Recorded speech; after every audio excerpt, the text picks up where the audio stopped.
Ito po ang ating moto machine.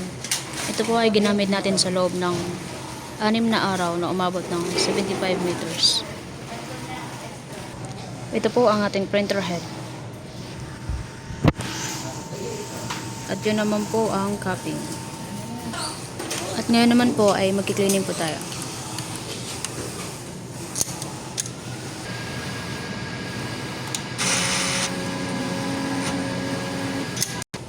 Nozzle check.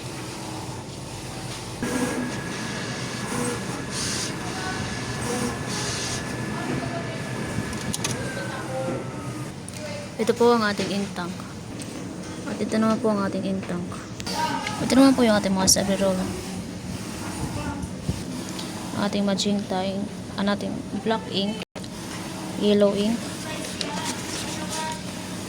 magenta, at cyan. Ito naman po ang ating mga daily maintenance. Ito naman po ang ating output record.